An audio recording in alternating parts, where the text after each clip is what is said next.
तो हेलो दोस्तों, स्वागत है आपका हमारे यूट्यूब चैनल ट्रैवलिंग टॉक पर। और आज हम आए हुए हैं कानपुर के बेहटा बुजुर्ग में स्थित जगन्नाथ के मंदिर, जो कि पुरातत्व से संरक्षित है। तो चलो आज दिखाते हैं आपको। तो दोस्तों, आज ब्लॉगिंग करेगी हमारी बेटी परी। ये है। हाय गाइस, तो आज हम लोग आपको जगन्नाथ का मंदिर दिखाने वाले हैं।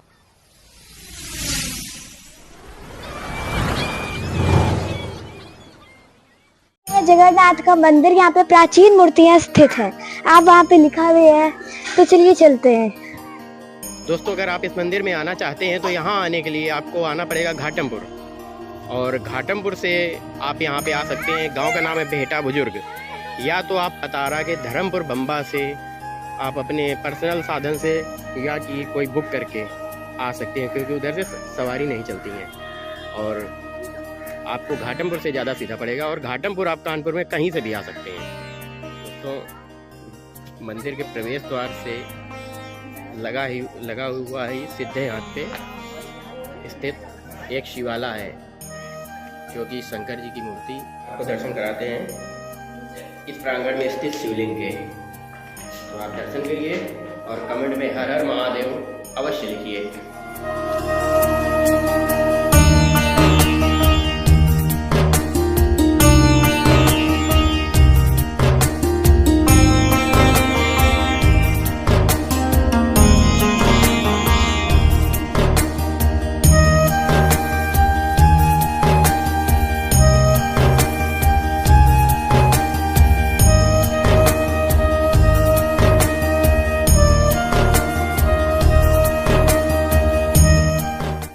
तो गाइस, ये है जगन्नाथ जी जिनके मंदिर में हम लोग आए हैं।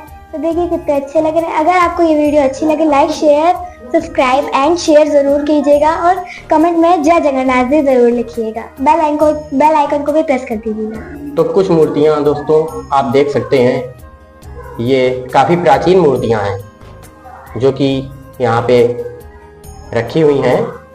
और दोस्तों, ये पूरा परिसर ही पुरातत्व विभाग से संरक्षित है।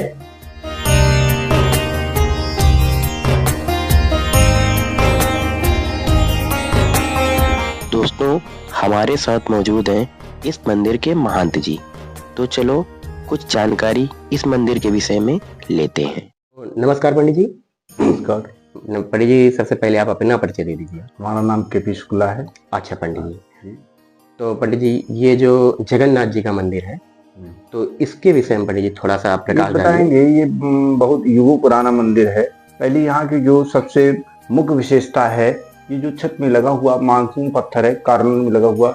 ये स्क्वायर में सभी पत्थर आयताकार है। एक ही पत्थर ये स्क्वायर में है। जो स्क्वायर में लगा हुआ पत्थर यही मानसून पत्थर है। अच्छा, ये मानसून पत्थर है। जैसे मानसून बनता है यही पत्थर पसीज के टपकने लगता है। और ये तब तक टपकता है जब तक बरसात नहीं होती। जैसे ही मानसून हमारे उत्तर प्रदेश में आता है, ये सूख जाता है। इसमें बूंदें नहीं दिखाई देती। अच्छा, इस पत्थर पे? इस पत्थर पे। अच्छा। दूसरी खासियत ये होती है कि जिस प्रकार की बरसात होनी होती है उसी प्रकार से इसमें बूंदें आती हैं। यदि इसके संपूर्ण पत्थर पे शुरू से बूंद आ जाए तो शुरू साल से अच्छी बरसात, ऐसी बरसात होगी कि बाढ़ भी आ जाएगी। अच्छा, यदि इसके संपूर्ण पत्थर पे बूंद नहीं आती है, बॉर्डर पे बूंद आती है, फिर 8-10 रोज बाद संपूर्ण पत्थर पे बूंद आती है, तो ये पत्थर संकेत देता है कि मानसून लेट चलेगा, लेट बरसात होगी। अच्छा, यदि इसके कोने में ही बूंद आती तो नॉर्मल बरसात। जैसा कि इन साल गर्मियों में निकला होगा अखबारों में, आप लोगों ने पढ़ा होगा कि मानसून केरल में प्रवेश करने वाला है। जी। उस समय मानसून के किनारे केवल बॉर्डर पे बूंदे थे, पूरे पत्थर पे बूंद नहीं। अच्छा, किनारे पे। फिर 15-20 जून के लमसम इसके संपूर्ण पत्थर पे बूंद होगी। तो वही देखेंगे कि कोई भी वैज्ञानिक ये नहीं कह रहा था कि मानसून लेट चलेगा। जबकि हमारे यहाँ साल खाली चला गया और कुंवार में बरसात हो रही थी। जहाँ 24 जून को मानसून आता था, वहाँ 8 जुलाई को मानसून आ पाए। तो ये देखेंगे कि कितनी सटीक भविष्यवाणी करता है पत्थर। दूसरी बात, इतना प्राचीनतम मंदिर जीवंत हालत में हमारे भारतवर्ष में कोई दूसरा मंदिर नहीं। इसका प्रमाण क्या है? इसका प्रमाण देखिए। प्रमाण ये देखेंगे, ये जो चिन्ह बना हुआ है, इस चिन्ह को बड़ा सजा के मंदिर नुमा बना के उसके अंदर रखा गया।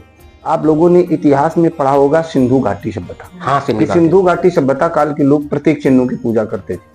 वहीं लिखा है कि सिंधु घाटी सभ्यता भारत की नहीं, विश्व की सबसे प्राचीनतम सभ्यता है। तो ये प्रमाणित करता है कि नहीं, स्थान बहुत ही प्राचीनतम।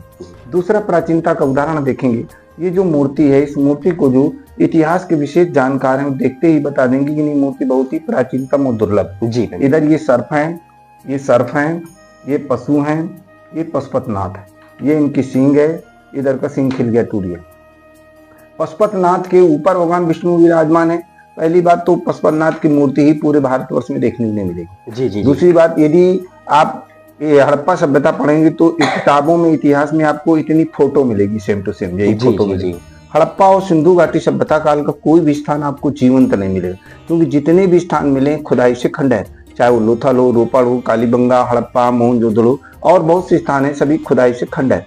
इसलिए इस मूर्ति के माध्यम से कहा जाता है कि इतना प्राचीनतम मंदिर जीवंत हालत में हमारे भारतवर्ष में कोई दूसरा मंदिर नहीं। दूसरी बात, दूसरा प्राचीनता का उदाहरण देखेंगे, ये 12 पिलर्स हैं। ये हाँ, आप जो है राजा शिवी का जब इतिहास पढ़ेंगे तो पता चलेगा, ये जो 12 दुआरी है, 12 खंभों के मंदिर हैं जो ये राजा शिवी के जमाने में बनते थे। राजा शिवी कौन, जो एक तरफ तराजू में कबूतर, दूसरी तरफ ना मांस काट के रखते गए। हाँ, तो ये जो 12 दुआरी है राजा शिवी के जमाने में बनती थी। ये पहले खुली होती थी, पहले मंदिर खंभों पे ही रहा। अच्छा, जैसे जैसे राजा पहले टिका रहा है मंदिर, लेकिन जैसे जैसे राजा आते गए दीवार खड़ी कर दी गई, इन खंभों के बीच की दूरी को कवर कर दिया गया। अब हम ध्यान देंगे कि राजा शिवी कौन हुए। राजा शिवी चंद्रवंश में दुष्यंत और शकुंतला से बहुत पहले, दुष्यंत और शकुंतला के बहुत बाद महाभारत। हाँ। महाभारत के बाद उड़ीसा के जगन्नाथपुरी। ये जो 12 खंबे, हम नहीं कहते, इतिहास के हिसाब से 12 खंबे ये प्रमाणित करते हैं कि उड़ीसा के जगन्नाथपुरी से प्राचीनतम, अर्थात महाभारत से बहुत पहले का है। अच्छा, ये मंदिर महाभारत से बहुत पहले का है। अब इसको दूसरा भी प्रमाण देखें महाभारत से पहले का। जी। ये देखेंगे, ये जो सभ्यताएं हैं सिंधु और हड़प्पा, ये जितनी सभ्यताएं, ये सब नदियों के किनारे पाई। हाँ, सिंधु घाटी सभ्यता समय में पानी का जो मुख्य स्रोत था वो नदी ही थी, इसलिए, और जितना ट्रांसपोर्ट होता था सब नदियों के सारे होता था। जी। तो जब यहाँ कोई नदी नहीं थी, सभ्यता यहाँ कैसे आई? इससे प्रमाणित होता है कि प्राचीन समय में यहाँ से कोई नदी बहती थी। बिल्कुल। लेकिन प्रकृति परिवर्तन के कारण नदी लुप्त हो गई। अब हम ये विचार करते हैं कि हमारे गंगा और जमुना के बीच से किस नदी के लुप्त होने का प्रमाण मिलता है। तो हम प्राचीन समय से सुनते आए कि संगम में 3 नदियां मिलती हैं। जी। गंगा, जमुना, सरस्वती, इसलिए उसे त्रिवेणी कहते हैं। ठीक हो गया। आज सरस्वती नदी लुप्त है। तो ये जो प्राचीन सभ्यताएं यहाँ पाई जाती हैं, कुछ पत्थर पाषाण काल का मिला, इससे प्रमाणित होता है कि प्राचीन समय में यहाँ से सरस्वती नदी बहती थी। सरस्वती नदी महाभारत के पहले लुप्त हो गई थी। इससे प्रमाणित होता है कि नहीं, महाभारत से बहुत पहले का। इससे महाभारत से पहले का मतलब ये द्वापर में स्थान था। द्वापर में ये स्थान था, इससे प्रमाणित होता है। जी बिल्कुल। दूसरी बात, अभी 99% लोग ये नहीं जानते कि शिव जी को विश्वनाथ क्यों कहते हैं और भगवान विष्णु को जगन्नाथ क्यों कहते हैं। जी पंडित। लेकिन लोगों ने आज एक गलत धारणा बना दी कि सुभद्रा, बलदाऊ और कृष्ण तीनों लोगों के मिलने से जगन्नाथ बनते हैं, जबकि ये महाभारत प्रमाणित करता है कि नहीं, पहले जगन्नाथ थे। जैसे आप देखेंगे, महाभारत पुराण पढ़ेंगे तो देखेंगे भीष्म पितामह ने युधिष्ठिर को विष्णु सहस्र नाम का उपदेश दिया। विष्णु सहस्र नाम का उपदेश देने से पहले एक श्लोक कहा। क्या श्लोक कहा? तस्य लोक प्रधानस्य जगन्नाथस्य भूपते विष्णु नाम सहस्त्रम में शुरू पाप भयापन। एक बात ये गौर करेंगे, जब महाभारत के बाद जगन्नाथ हुए तो ये महाभारत में जगन्नाथ शब्द कहाँ से है? इसलिए महाभारत का श्लोक ये प्रमाणित करता है कि नहीं, महाभारत के पहले जगन्नाथ थे। और भगवान इसमें जुड़ा हुआ है, विष्णु सहस्र नाम, विष्णु शब्द जुड़ा होने के कारण ये प्रमाणित करता है कि प्राचीन समय में भगवान विष्णु को ही जगन्नाथ कहते थे। भगवान विष्णु को जगन्नाथ कहना कहाँ से प्रारंभ किया गया, ये भी हम आपको बताते हैं। जी बिल्कुल। शिव पुराण आप पढ़ेंगे तो शिव पुराण के पेज नंबर 35 पे कहानी मिलेगी, अर्थात जहां पर 1000 लिंगों का वर्णन है कि किस लिंग की किस प्रकार स्थापना हुई, वहां आता है जगन्नाथ लिंग। बताते हैं कि शिव जी जब प्रथम बार अखंड समाधि में जाने लगे तो शिव जी ने सोचा कि यदि हम अखंड समाधि में चले जाएंगे तो हमारे पास जो संघार पद है, डिस्ट्रॉयड पावर जी, ये शून्य हो जाएगा। और शून्य हो जाएगा तो यहाँ कोई व्यक्ति मरेगा नहीं। यदि कोई व्यक्ति मरेगा नहीं तो संसार का संचालन बिगड़ जाएगा, डिसबैलेंस हो जाएगा। इसलिए हमें समाधि में जाने से पहले ये संघार पद किसी को देना चाहिए। शिव जी ने विष्णु से कहा कि हम अखंड समाधि में जाना चाहते हैं, ये पद हम आपको देना चाहते हैं। शिव जी ने, विष्णु ने कहा कि बगैर आपकी कृपा दृष्टि के हम पद ग्रहण नहीं कर सकते। यदि आप अर्घ्य रूप में आए तो हम पदभार ग्रहण कर सकते हैं, इसीलिए यहाँ ये अर्घ्य रूप में बनाएंगे। अच्छा। ये देखें नीचे जिस शिव मूर्तियों पे जाएंगे, जो जल चढ़ाएंगे, जो जल निकलने की जलाएगी होगी, वो उत्तर दिशा को। ये तो विष्णु ने कहा कि अभी आप अर्घ्य रूप में आए तो हम पदभार ग्रहण कर सकते हैं। तो जब पदभार दिया शिव ने, तब शिव ने कहा कि आज से तुम जगत के नाथ जगन्नाथ कहलाओगे। वहां से भगवान विष्णु को जगन्नाथ कहना प्रारंभ किया गया। तो प्राचीन समय में यहाँ से सरस्वती नदी बहती थी। सरस्वती नदी के किनारे यहीं पर सतयुग में विष्णु जो है, शिव ने भगवान विष्णु को संहार पद दिया, अर्थात जगन्नाथ उपाधि सीधी जगह दिए जाने के कारण पहले में जगन्नाथपुरी यहीं रही। तो यहाँ जो है, क्योंकि सूर्यवंशी जितने राजा थे वो सूर्य को ही विष्णु का स्वरूप मानते थे, इसीलिए जितने सूर्यवंशी राजा हुए वो सूर्य और विष्णु के ही उपासक हुए। ये प्रथम जगन्नाथ विष्णु मंदिर होने के कारण जितने सूर्यवंशी राजा होते रहे वो यहाँ कुछ न कुछ निर्माण करते रहे और पूजते रहे। इसका प्रमाण क्या है? इसका प्रमाण देखेंगे। अब ये जो छत में लगा हुआ चौकोर पत्थर है, इसी के जस्ट उत्तर में देखेंगे एक पत्थर लगा हुआ है पतला, इसमें डिजाइन और किनारे प्लेन है जी। ये जो डिजाइन वाला पत्थर, इसको आप गौर से देखेंगे, अर्धसूर्य का जी, अर्धसूर्य का है। प्राचीन समय में जो सूर्यवंशी राजा होते थे, दशरथ वगैरह, ये अपने मस्तक में अर्धसूर्य का तिलक लगाते थे। इससे मालूम हो जाता था कि सूर्यवंशी जो है सूर्यवंशी राजा है। ये चिन्ह पाया जाना प्रमाणित करता है कि यहाँ सूर्यवंशी राजाओं ने भी निर्माण कराया। दूसरा ताजा उदाहरण आपको बताते हैं। जब राम जन्मभूमि का मुकदमा सुप्रीम कोर्ट में चल रहा था, तब सुप्रीम कोर्ट ने पुरातत्व को निर्देश दिया, क्योंकि वहां मुसलमान कहते थे हमारा पुराना स्थान है, हिंदुओं कहते थे हमारा पुराना स्थान। कोर्ट मुजवानी पे निर्णय नहीं करता, कोर्ट के लिए ठोस सबूत चाहिए।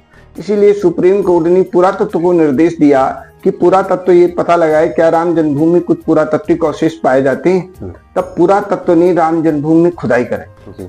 खुदाई कराने में इसी प्रकार का अर्धसूर्य का चिन्ह राम जन्मभूमि में खुदाई मिला। अब राम जन्मभूमि में अर्धसूर्य का चिन्ह खुदाई में मिलना, अर्धसूर्य का चिन्ह यहाँ पाया जाना, इससे प्रमाणित होता है कि राम जन्मभूमि मंदिर से इस मंदिर का कनेक्शन है। जिस राजा ने वहां निर्माण कराया उस राजा ने यहाँ भी निर्माण कराया। अब प्रश्न ये खड़ा होता है कि अयोध्या में निर्माण कराने वाले राजा ने अयोध्या से इतनी दूर यहाँ आकर निर्माण क्यों कराया, जबकि एक पवित्र नदी बीच में कानपुर में गंगा नदी बह रही है, उस पवित्र गंगा नदी के किनारे निर्माण करा करके यहाँ निर्माण क्यों कराया। इससे प्रमाणित होता है कि ये प्राचीन समय में साधारण स्थान नहीं रहा, ये विशेष स्थान रहा है। इसके मतलब पहले में जगन्नाथपुरी यही रही, इसीलिए यहाँ जो भी राजा आता गया वो अपनी अपनी कला का प्रदर्शन करता है। इसका भी प्रमाण देखेंगे। जैसे देखेंगे ये कलाकृतियां गुप्त काल से मेल खाती हैं। गुप्त काल में इसको सूर्य की मुख की आकृति मानते थे, इसको कलश मानते थे। यहाँ मुख से निकलती बेल पत्ती दिखाई गई। कलाकार ने कला के माध्यम से दर्शाने की कोशिश की कि सूर्य ही जीवन का आधार है, यदि सूर्य न हो तो जीवन संभव नहीं। इधर देखेंगे ये जो आकृति चंद्रगुप्त मौर्य के समय के जो सिक्के मिलते हैं उसमें आकृति मिलती है। ये जो आकृति चंद्रगुप्त मौर्य के समय के जो सिक्के मिलते हैं उसमें आकृति मिलती है। इसके मतलब यहाँ मौर्य वंश में भी काम हुआ। अब आप जैसे ही देखेंगे मंदिर में आप प्रवेश करेंगे तो जो प्रथम खंड है वहां एक कोठरी इधर दक्षिण साइड में है और एक कोठरी उत्तर साइड में। जो दक्षिण साइड में कोठरी है उसमें सूर्य मूर्ति है। इतिहासकारों का मानना है कि जो सूर्य की मूर्तियां हैं वो ईसा मसीह के जन्म से 2 सदी पूर्व बनती थी। उसके बाद सूर्य की मूर्तियों का बनना ही बंद हो गया है, शैव धर्म आया। इसलिए प्राचीन मंदिरों में आपको शीघ्रता से सूर्य मूर्ति नहीं मिलेगी, गिने चुने मंदिरों में ही सूर्य की मूर्ति मिलेगी, क्योंकि सूर्य की मूर्तियों का बनना बहुत पहले ही बंद हो चुका था। उत्तर साइड की कोठरी में भगवान विष्णु की लेटी हुई मूर्ति है। इतिहासकारों का मानना है जो विष्णु की लेटी हुई मूर्तियां हैं ये कुषाण काल में बनती है। कुषाण काल का प्रमुख राजा कनिष्क दूसरी सदी। अब एक गौर करेंगे, कुषाण वंश, मौर्य वंश, गुप्त वंश, सूर्यवंश, ये सभी चक्रवर्ती राजा। इन चक्रवर्ती राजाओं को दुनिया में कहीं जगह नहीं मिली, यहीं पे आके निर्माण क्यों कराया? कुछ तो चीज रही होगी। इससे प्रमाणित होता है कि ये प्राचीन समय में साधारण स्थान नहीं रहा, ये विशेष स्थान रहा। इसके मतलब पहले में जगन्नाथपुरी यही रही, इसीलिए जो भी राजा आता गया वो अपनी अपनी कला का यहाँ प्रदर्शन करता गया। इसके लिए यहाँ कंटिन्यू काम जारी रहा, इसीलिए इतना प्राचीनतम स्थान ये जीवंत बना रहा, नहीं तो ये खंडहर हो गया होता। जैसे देखेंगे अगला प्रमाण, ये टोटल पत्थरों का बना हुआ है जी। आप जहां भी कहीं देखेंगे पत्थरों का बना हुआ मंदिर मिलेगा, वहां आप गौर करेंगे पहाड़ी क्षेत्रों। जी जी जी बिल्कुल बिल्कुल। अपने समतल इलाके में कहीं पत्थरों का बना हुआ मंदिर, जब भी पत्थरों का बना हुआ मंदिर पहाड़ी क्षेत्र में केवल मिलेगा तो यहाँ ये पत्थरों का मंदिर कैसे बन गया? जी बिल्कुल। तो इससे प्रमाणित होता है कि प्राचीन समय में आज से युगों पहले यहाँ पहाड़ थे। जैसे हम स्कंद पुराण पढ़ते हैं तो स्कंद पुराण में आता है ये जो गंगा जमुना का बीच का दुआबा है इसे पूर्ण क्षेत्र कहते हैं, इसे पुराणों में अंतर्वेद भी कहते हैं। हाँ। तो जब हम स्कंद पुराण पढ़ते हैं तो स्कंद पुराण में आता है कि जो वृत्तासुर मारा गया उसका शरीर पूर्ण पर्वत पर गिरा। इसके मतलब यहाँ जो प्राचीन समय में पहाड़ थे उसी पहाड़ को ही पूर्ण पर्वत कहते थे जी। उसी पहाड़ के पत्थरों से मंदिर बनाया गया, लेकिन युगों पहले पहाड़ थे, क्योंकि युगों पुरानी बात होने के कारण पहाड़ विलुप्त हो गए। पहले ये मंदिर टोटल विशाल पत्थरों का मंदिर रहा है, लेकिन ये टूटते टूटते क्योंकि पहाड़ विलुप्त हो गए, अब पत्थर अवेलेबल नहीं रहा, तो जो पत्थर थे उसी पत्थरों से मंदिर का मेंटेनेंस होता रहा। ये टूटते टूटते इतना मंदिर बचा। तो इससे प्रमाणित होता है। जैसे दूसरा आप देखेंगे कि जो दो मूर्तियां अगल बगल बनी हुई हैं, जो इतिहास के विशेष जानकार होंगे इस मूर्ति को देखते ही बता देंगे कि ये मूर्ति बहुत ही प्राचीनतम और दुर्लभ है। इस तरह विष्णु मूर्ति बहुत कम मिलेगी। प्राचीन समय में 2 सदी से पूर्व जो विष्णु मूर्तियां बनती थी, ऊपर ये जो गंधर्व लोग बनाए जाते थे कि आकाश से पुष्प वृष्टि कर रहे हैं और उनके अगल बगल चिचनियां बनाई जाती थी। तो ये मूर्ति प्रमाणित करती कि ये मूर्ति बहुत ही प्राचीनतम है। दूसरी कला के दृष्टिकोण से देखेंगे तो ये जो कला है ये प्राचीनतम है। ये 2 सदी से पूर्व की ये जो कला है ये 2 सदी 5वीं सदी गुप्त काल के लमसम की जी। अभी तो जब देखेंगे नहीं है।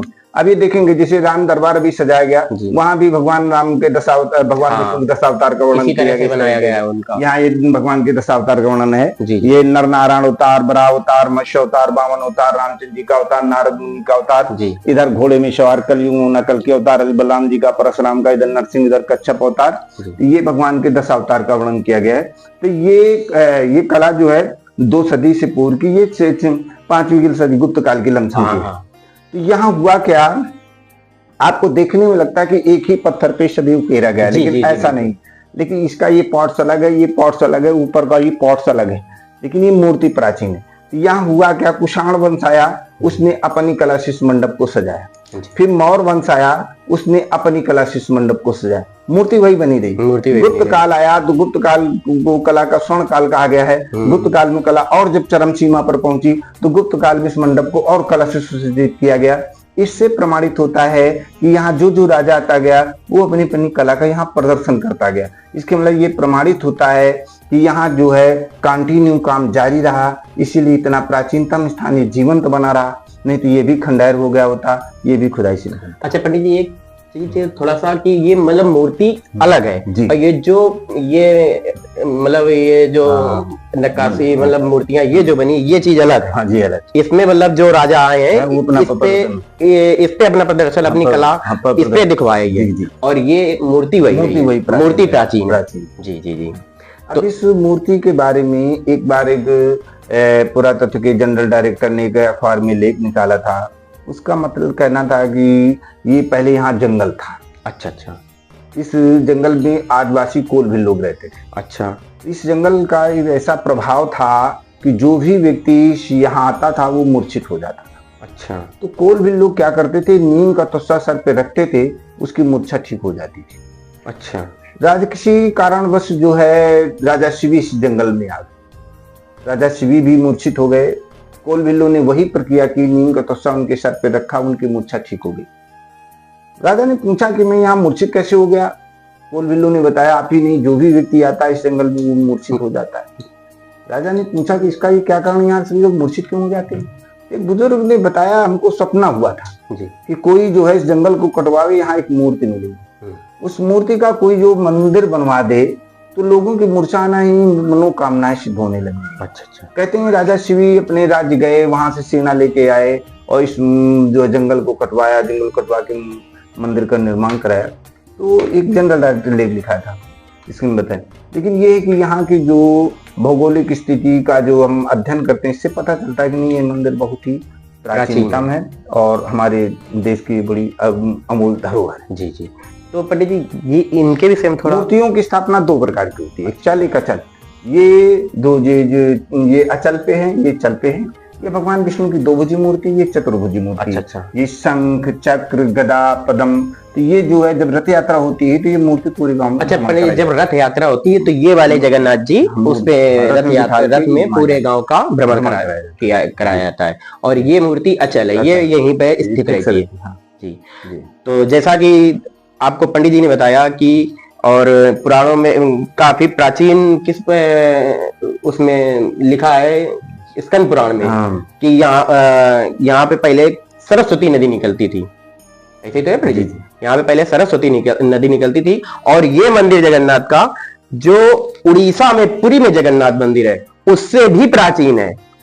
यहाँ पे चारों वंशों के राजाओं ने यहाँ पे आके अपना अपना प्रदर्शन किया, अपने हिसाब से इसको मंदिर को बनवाया है, इसलिए ये काफी प्राचीन मंदिर है। तो नमस्कार पंडित जी। जैसा कि आपको पंडित जी ने बताया इस प्राचीन मंदिर की कहानी, अगर आपको अच्छी लगी हो तो कमेंट में जय जगन्नाथ जी जरूर करिएगा। चलिए आपको हम आसपास का दृश्य दिखाते हैं। ये दक्षिणी दरवाजा है शायद, पंडित जी के अनुसार ये दक्षिणी दरवाजा है, और ये पूरा परिसर है जिसे ये जो सामने रोड आ रही है ये पतारा से आ रही है। ये आपको अगर आपको दिख पा रही हो तो सामने जो रोड है ये पतारा से आ रही है। तो दोस्तों ये देखिए यहाँ से चढ़ने के लिए बना हुआ है, और ये सूर्य चक्र भी ऊपर है और पताका भी। तो गाइस ये मंदिर के सामने ये कुछ प्राचीन पत्थर पड़े हैं, ये बहुत ही प्राचीन है, जैसे अंदर में जो पत्थर है वो सेम वही डिजाइन है। दोस्तों अगर आपको हमारा ये वीडियो पसंद आया हो तो वीडियो को लाइक करें और शेयर करना ना भूलें, ताकि यह जानकारी अन्य लोगों तक भी पहुंचे।